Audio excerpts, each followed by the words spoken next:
বন্ধুরা সকলকে স্বাগত জানিয়ে চলে এলাম আবার একটা ভিডিওতে।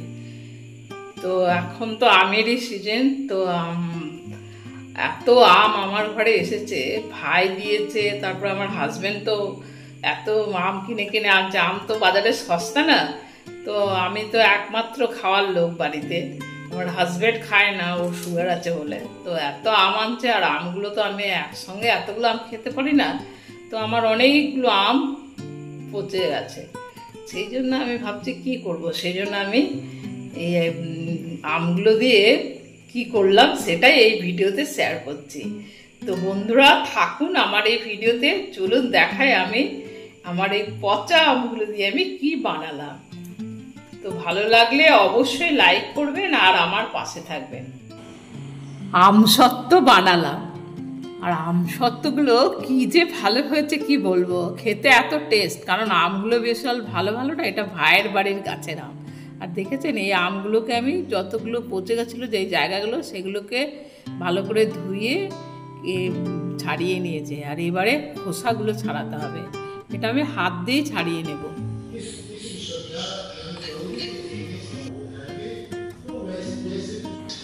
আর এই যে আমার সবগুলো আমের খোসা ছাড়ানো হয়ে গেছে। আর তারপরে আমি সব আমগুলোকে এইভাবে হাতে সব পাল্পগুলোকে নিয়ে নেবো। আর এটা আমি কিন্তু মিক্সির জারেই নিয়ে নিচ্ছি পাল্পগুলো। সব আমের যতটা পাল্প বেরোচ্ছে হাত দিয়ে টিপে টিপে সব নিয়ে নিচ্ছে। ভীষণ পেকে গেছে না আমগুলো, একেবারে নরম হয়ে যাবে, একটুখানি চাপ দিলেই এইগুলো বেরিয়ে আসছে। একেবারে দেখছেন গুটি থেকে একেবারে পরিষ্কার হয়ে বেরিয়ে যাচ্ছে সব। এইভাবে আমি সব আমগুলোকে এইভাবে আমি বার করে নিয়েছি আমের পাল্পগুলো। আর এতগুলো আম তো একসঙ্গে খেতে পারো না, সেই জন্য এইভাবে করে নিলাম। তারপরে এই দেখুন, এটা মিক্সির জারে নিয়ে একটুখানি গ্রাইন্ডিং করে, এই যে আমার মিক্সির জারে করা আছে, আর কড়াইয়ে বসিয়ে দিয়েছি। কড়াইয়ে বসিয়ে ভালো করে ফুটাচ্ছি। আর অনেকটা হয়েছে না, সেই জন্য দুবার করে দিতে হলো। তো অনেকটা হয়েছে, সেই জন্য ভালো করে আগে ভালো করে ফুটিয়ে নেব। আর ফুটছে, আর ফুটে ফুটে ভীষণ ছিটকাচ্ছে, সেই জন্য একটু সিমে করেই আমি করছি, কারণ বেশি ফুটে গেলে গায়ে ছিটকে আসছে। এই দেখুন জোরে ছিটকালে পুরো গায়ে ছিটকে যাচ্ছে, সেই জন্য এখন সিমে করছে। আর রঙটা দেখেছেন অনেকটা চেঞ্জ হয়ে গেছে, আর অনেকটা গাঢ় হয়ে গেছে এবারে।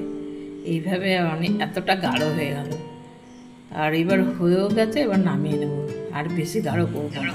আর এদিকে আমি একটা স্টিলের থালা নিয়েছি, আর থালার মধ্যে কিছু তেল নিয়ে এইভাবে লাগিয়ে নিলাম। আর এই যে আমার পাল্পটা গাঢ় হয়ে গেছে, আর ঠান্ডা, অনেকটা ঠান্ডা হয়ে গেছে।